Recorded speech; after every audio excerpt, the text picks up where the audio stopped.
The Huey. An icon of the sky. With more than 16,000 made, it's a favorite of governments, search and rescue crews, and discerning drug dealers who can get their hands on one. It's the type of aircraft that kids recognize, and it has a name even Southerners can pronounce correctly. However, it's not all good. It's a beastly machine. It has all the elegance of a mail-order bride named Bertha, who won't send you any pictures or information until after you've made the non-refundable deposit. And, much like Bertha, the Huey is loud enough to ruin your ears forever. It smells like decades of vomit. It shakes so bad, it's guaranteed to induce diarrhea. And I absolutely love it. It's not because of the practicality. At this point, you'd be a reckless fool to pick up a Huey. With only one engine on the Huey and safer and sexier utility helicopters available, you'll probably be able to find a better airframe for whatever you need to do. Want to go faster and bring a football team with you? Consider a Chinook. Want something a little more sleek? Maybe a Black Hawk. It's a bit faster, but bigger, too. Want to fall out of the sky with 24 of your friends? Well, that's the Osprey. Need something safe for your search and rescue missions? Consider a Bell 412. It's basically the two-engine version of the Huey, but that comes with increased maintenance costs and hassle. No, not for me, thanks. I've been test flying the UH-1H model, which comes with a bigger engine than the standard. Under the hood, my UH-1H has 1,400 horsepower, 300 more than the standard UH-1. When we consider that the Huey is one of the lightest utility helicopters around, that horsepower means this ugly duckling can lift just about anything you can fit in it. And that's the real genius here. The designer, who I shall call Huey Lewis in the News, built this to work. It's not flashy. It won't win any beauty pageants, except maybe in the South. But even with its one engine, it can lift around 14 troops, only 10 troops if they're Americans, though. And it's fast. It can't keep up with a Chinook. But why would you want to associate with that sort anyway? With the exception of the aforementioned Chinook and Osprey, when you really compare the performance of those twin-engine beauties with the Huey, you'll notice that the increase in performance isn't always proportional. More often than not, that second engine's power is used to keep that second engine in the air. The increase in performance is relatively minimal. However, the safety aspect of the second engine and the added protection some newer helicopters may provide through armor for the crew compartment are important, of course. But then again, the safety conscious don't fly helicopters.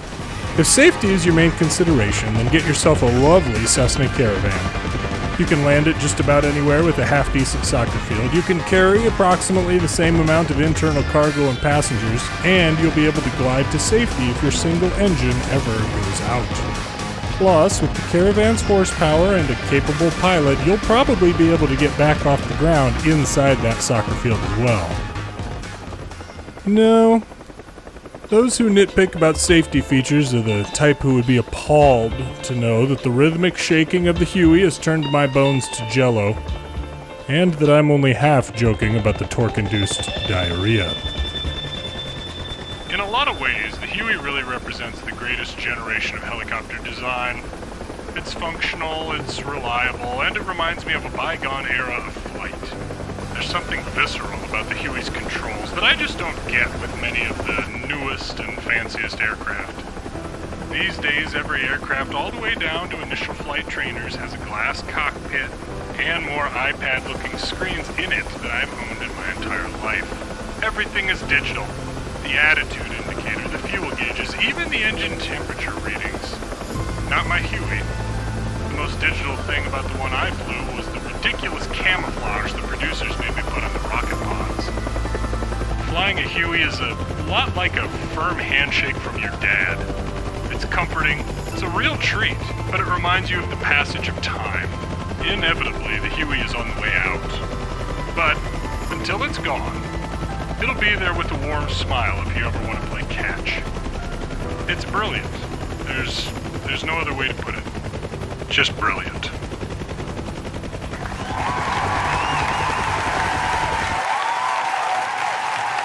Now this year we're taking a look at how long it takes these aircraft to get powered up and able to take off. We're not messing around with navigation or radios or any of that sort of thing.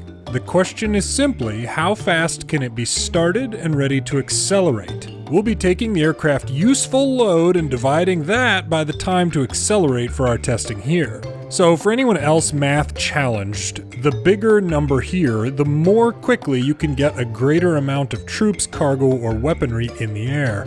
Now, as you can imagine, not just anyone can perform these types of tests. It takes a type of aeronautical skill and ability that is unrivaled by mere mortals. Some say he was happily married to 3 poodles and a rhinoceros at the same time, and that you can track the linguistic origin of the term German efficiency to him personally. All we know is he's our German Shepherd test pilot, and he's called the Roog. In preparing for this, the Roog told me that the Huey was one of his favorite helicopters. Certainly can't blame him. He did mention, however, that some people struggle with the landings. He's just waiting for the RPMs at this point. As the engine spins up, once he gets close to that green zone, he could apply the throttle collective and lift off. And there we go. Okay, this will be a great baseline going forward. This model Huey's useful load is 4,300 pounds, and Roog got it started in 65 seconds. So 4,300 pound useful load divided by 65 seconds, and the Huey scores a 66. Not bad at all. Next time, maybe we'll try something with an ejection seat. And on that cliffhanger, it's time to end. Be sure to subscribe and share the video if you enjoyed this. I'll talk to you next time.